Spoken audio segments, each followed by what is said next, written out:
podcast presented by Mallyway to Malik. Thanks for tuning in. It's been a minute since my last podcast. I got caught up with a lot of work. Obviously, there's been a lot of basketball going on. We had the All-Star weekend a couple weekends ago. Team Giannis versus Team LeBron. I mean, Team Giannis. I love Giannis's competitiveness, but this guy needs to pick a better All-Star team, man. My boy had the chance to draft James Harden, and he passed up James Harden for Kemba Walker and Trae Young. I mean, it's cool and all, but that's what happens. That's what's gonna happen in the All-Star game. I've been trying to tell Giannis, man. I know you want to play with some of the people you respect, but at the end of the day, Team Giannis didn't really have any closers. But yeah, the big story was a new format. Obviously, each quarter, Team Giannis or Team LeBron, whoever won the quarter, would win $100K for their charity. And in the fourth quarter, they would tally up, the scores, and then obviously they would add up 24 points to top it off, and then whoever reaches 24 on top of the winning score, whoever reaches that score first would pretty much take the game. So there was no time in the fourth quarter. It was a pretty good idea. It kind of made it reminiscent of a pickup game. And at first we didn't really know what to expect, but guys were playing hard. Obviously Lowry was out there playing, taking charges. So the All-Stars was entertaining. I don't know about y'all, but for me it was entertaining. Yeah, Nick Nurse was obviously the coach, the Raptors coach. So he had Lowry and Pascal playing there. I mean, that was questionable, but at the end of the day, when you're the All-Star coach, you get to do whatever you want, right? Put your guys out there, showcase their skills. Obviously, Team LeBron had all the closures. So I'm not surprised that they won the game. I'm sure Giannis was a little mad, but nobody told you to pick these guys, right? Yeah. But back to the Raptors game. So, it's been a minute since my last pod. So we're at game 58 of the season. The Raptors were home. They were playing the Milwaukee Bucks. Obviously, it was a big game. The number 1 seed in the East against the number 2 seed in the East. It was on TNT. We had the Retro 95 basketball court, the Raptors court. They were wearing the retro jerseys. So it was a big game. Drake was on the sideline acting a fool. But, the Bucks came to play. Raptors did a good job. Fortunately, we don't have enough talent to keep up with the Bucks. The Raptors lost 108-97. And the Raptors are now at 40-16 in terms of their record, which is still good, after a championship season. The fact that we're 40-16, I look at these games as, just a way to evaluate the team. To be honest, I don't get too high, I don't get too low. I kind of evaluate the way guys play. I don't get too caught up in wins and losses, even though that's a big game. I was looking at the way Siakam was responding to this game. I was looking at the way Van Fleet and Lowry was responding to this game, because I have a theory that I've always had about our team in terms of a small backcourt. Lowry and Van Fleet, they're going to struggle in the playoff against length. And a game like this, obviously it's just one game, I'm not going to overreact, but a game like this kind of supports my point. These guys are, Lowry's, barely 6 feet. I think Van Fleet is probably 5'11" to 6 feet. And when you're facing guys like Eric Bledsoe, George Hill, George Hill has been giving Lowry problems for years, even since the Indiana days. George Hill was giving Lowry a lot of problems, right? So that's the kind of stuff I like to look at. So it was a good game. Raptors are number 2 seed, obviously. I don't expect them to get the number 1 seed, but right now the Raptors are showcasing for additional talent, right? Whether that's Giannis in 2021, or if we can maybe this summer, if we can maybe get a trade, my all-time favorite for the Raptors. The guy I think would fit the Raptors perfectly is Bradley Beal. If we can get a way to get Bradley Beal on Raptors, it's a wrap. I think the Raptors could win a championship with that team. If we insert Bradley Beal, because all we need is, all we really need is a closer, and that's what this game showed, right? The Bucks were on a back-to-back. They came in. Raptors did a good job, limiting Giannis in the first half. Obviously, we got a good coach. We got Nick Nurse. The Nick Nurse is showing the league how to defend Giannis. He did put a little bit of OG Anunoby on him, try to save Siakam, right? Put OG as, I expected OG to be on him, but at the same time, it's, defending Giannis by committee, right?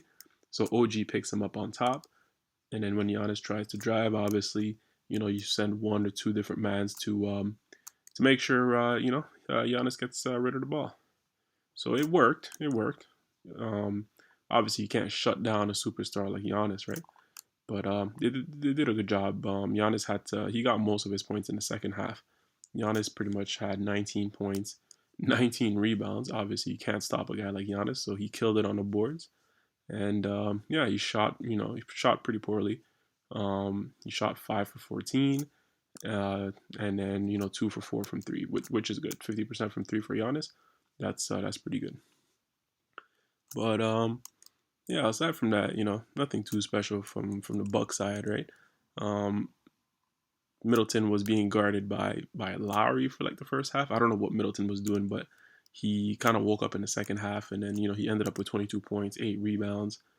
So Chris Middleton, who's supposed to be the second hand man for Giannis, he did his job. He came up in the second half and kind of pretty much shut the Raptors down, because the Raptors, that's the issue with Raptors. When they deal with length, they have trouble scoring, and then when you have trouble scoring, you go through droughts, and that's the one thing I don't really like with the Raptors. If you go through, if you're gonna be a legitimate contender, you can't go through 2, 3, 4, 5 minutes without scoring. And unfortunately, that happened to the Raptors in the third quarter. I believe the Raptors got outscored about 34-19 in the third quarter, which is not don't quote me on this, but it was somewhere around there, 34, 35-19. So this is not a good look, obviously. Hey, we got to deal with what we have, right? We have some good players. Pascal Siakam was a little hesitant. He was out there, shooting threes. How many threes did he take? He actually took 9 threes in this game, and Ibaka took 10 threes. I mean, you guys are, you're running into the Bucks' game plan. The Bucks are a team that, that's why they call them trees. They have a bunch of centers, the Lopez brothers, Brook Lopez and Robin Lopez. They could just interchange. Whoever comes in, just patrols the paint. So I understand these guys are tall. It's hard to drive inside and, score baskets in the paint. But at the same time, the Raptors can just settle for threes. We don't have shooters like that. Like, Siakam shot 5 for 9, which is okay. 55%. Well, it's not okay. My bad. That's a good percentage from 3. But the fact that you're shooting 9 threes means that you're doing nothing in the paint. And that's what it looked like, and that's what it felt. Siakam was not trying to get in the paint, and that's what we know, Siakam for. We know Siakam for his spin move, for his, his jukes, his fakes, his and ones. That's usually, the way he plays. So the fact that the Bucks, completely changed that, that's not a good look. Ibaka, again, he's our center. You can't be shooting 10 threes. I know your 3-point percentage, and plus you shot 1 for 10 from threes. So I know that his percentage, improved this year, but we got to do damage in the paint. Come on now. Again, like I mentioned, Lowry and Van Fleet, these guys struggled. Lowry shot 16%. That's terrible, man. 2 for 12 from the field, 1 for 7 from 3, and Van Fleet, 5 from 14 from the field, 35%, and 3 for 9 from 3. So again, these guys, Lowry, Van Fleet, these guys are, they're a small backcourt. They're really small. Teams like the Bucks, the Philadelphia 76ers, to be honest, in last year's playoff run when we won the championship, I still saw the struggle there. Obviously we had Kawhi Leonard, we had Danny Green, so we had guys to kind of offset that. But the fact that these two are gone, I could see that, the regular season, Raptors, they've always been a good regular season team. But in the regular season, people don't really game plan or focus on your main guys. So in the playoffs, I could see that Lowry and Van Fleet are going to struggle. I hope they don't, but I have a bad feeling that they will. And these guys are the engine. Lowry is pretty much engineering everything for Ibaka. So if Lowry struggles, Ibaka's probably going to struggle. And then we're going to play, we're going to, be back to the ISO ball team. We're going to rely on Siakam to save us. We're going to rely on Norman Powell. And we're going to rely on Terrence Davis because these are the guys on our team that can create their own shot. So we'll see what happens. We'll see what happens. It was a good game to kind of test us, and yeah, let's try to build on that. And the one shout out I wanted to put out there was for Matt Thomas. Matt Thomas, yo, that boy could shoot. So this guy comes through, 3 for 5 from the field, and which is all three basically. So he was 3 for 5 from three, shooting 60% from the 3-point line. At some point in the second quarter, Milwaukee was just so scared of Matt Thomas. Sorry, they were pretty much just rolling around the paint, patrolling not around the paint, sorry, around the perimeter, and they were patrolling the perimeter, chasing down Matt Thomas. So the fact that a rookie like Matt Thomas, who wasn't even playing in the NBA last year, was playing internationally, the fact that he can come in and be a threat, and the number 1 seed in the East is actually threatened by you, that's a good sign.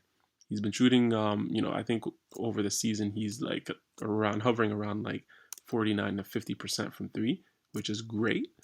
He's one of the best 3-point shooters in the league, and shout out to Matt Thomas. You're doing your thing, and yeah, we just need to find a way to get some scoring from other guys, because obviously in these big time games, our best player Siakam is still evolving, and at this point, there's certain spots you can tell he's not comfortable being in, and in these big games that are going to be pretty much like the playoffs are going to be every game, we can't just give the ball to Siakam and ask him to do an ISO and get a basket on his own. That's not going to work. We got to find a way to have some consistency, and I think we're going to rely heavily on our bench. So that's probably going to be our demise, but we'll get there when we get there. But yeah, aside from that, this game was pretty dope. Obviously Nick Nurse. I'm expecting Nick Nurse to be the coach of the year this year. He's doing a great job with the Raptors. The Raptors gave the Bucks some problems early on, and yeah, like we pretty much shot poorly, and only lost by 11 points. So that's a good sign. That's something to build on. The with regards to I guess the game ball. If I'm gonna give out a game ball to one of the Raptors players, I think I'm gonna serve that up to Matt Thomas. Not because he played amazing, just because he did his job. Matt Thomas came through, shot a couple threes, had the Milwaukee Bucks pretty much on their toes, and he showed his basketball IQ. He even had a play there where he attracted the double team and then pretty much dished it out to Chris Boucher, and Chris Boucher just had like a huge dunk. By the way, Boucher and Terrence Davis came through from the bench. They were like inserting some massive energy, because if it wasn't for these two, that game would have been a blowout. Boucher had some putback dunks. He was shooting threes over people, and that's encouraging. The Raptors have a nice squad. Like I said, all we really need is an unbeatable force. That's what we need. We need a guy who has a go-to move, who knows how to score on anybody in the league. Kind of like a Kawhi Leonard, right? That's pretty much what we need. But aside from that, again, it was a good game. I'm gonna cut this short. Again, the game ball, I would give it to Matt Thomas. Like I said, he showed out and showed some of his skills tonight. And yeah, we're gonna have to build on this win. If we look throughout the NBA, we're nearing the playoff push. Playoff, obviously the seeding and everything is starting to matter now. If the Raptors can hold on to the second seed, I think it'll be beneficial. we may be able to make it out the first. Well, some people are guaranteeing that we're going to make it out the first round, but to me, I think it's going to be a tough playoff series. Um, but yeah, we'll get there when we get there. So yeah, guys, again, I'm gonna cut it short. I appreciate your time. Hit me up at Malleyway27 on Twitter and Malleyway27 on Instagram, all that good stuff.